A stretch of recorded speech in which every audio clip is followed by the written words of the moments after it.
ಇಂದ ಸ್ವಲ್ಪ ಜೇಬನ್ನು ಭದ್ರ ಮಾಡಿಕೊಳ್ಳಿ, ಇನ್ನೂ ಸ್ವಲ್ಪ ಜಾಸ್ತಿ ದುಡ್ಡು ಇಟ್ಕೊಳ್ಳಿ. ಯಾಕೆಂದರೆ ಕಾಸ್ಟ್ಲಿ ದುನಿಯಾರಿ ಇದು, ರೇಟ್ ಎಲ್ಲ ಜಾಸ್ತಿ ಆಗ್ತಾ ಇದೆ ಒಂದೊಂದೇ. ಅದರಲ್ಲೂ ದಿನ ಬಳಕೆಯ ವಸ್ತುಗಳು, ಪದಾರ್ಥಗಳು, ಹಾಲು, ವಿದ್ಯುತ್ತು, ಕಸದ ಸೆಸ್ ದರ ಏರಿಕೆಯಾಗಿದೆ. ಪ್ರತಿ ಲೀಟರ್ ನಂದಿನಿ ಹಾಲಿನ ದರದಲ್ಲಿ 4 ರೂಪಾಯಿ ಹೆಚ್ಚಳ ನಾಳೆಯಿಂದ ಅಧಿಕೃತವಾಗಿ ಜಾರಿಗೆ ಬರುತ್ತೆ. ಗೃಹ ಬಳಕೆ ವಿದ್ಯುತ್ನ ಪ್ರತಿ ಯೂನಿಟ್ಗೆ 36 ಪೈಸೆ ಶುಲ್ಕ. ನೋಡಿ, ವಿದ್ಯುತ್ ಬಿಲ್ ಕೂಡ ಜಾಸ್ತಿ ಆಗಿದೆ. ಇದು ಗೃಹ ಜ್ಯೋತಿಯವ್ರಿಗೆ ಅನ್ವಯ ಆಗೋದಿಲ್ಲ. 200 ಯೂನಿಟ್ ಮೇಲೆ ಯಾರು ಯೂಸ್ ಮಾಡ್ತಾರಲ್ವ ಅವ್ರಿಗೆ ಖಂಡಿತ ಇದು ಹೊರೆ ಆಗುತ್ತೆ.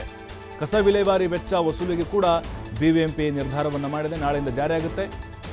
ಹೆದ್ದಾರಿಗಳಲ್ಲಿ ಟೋಲ್ ತೆರಿಗೆ ಕೂಡ ಹೆಚ್ಚಳ ಆಗ್ತಾ ಇದೆ. ಇದರಿಂದ ಖರ್ಚು ವೆಚ್ಚವು ಎಲ್ಲ ಹೆಚ್ಚಳ ಆಗ್ತಾ ಇದೆ.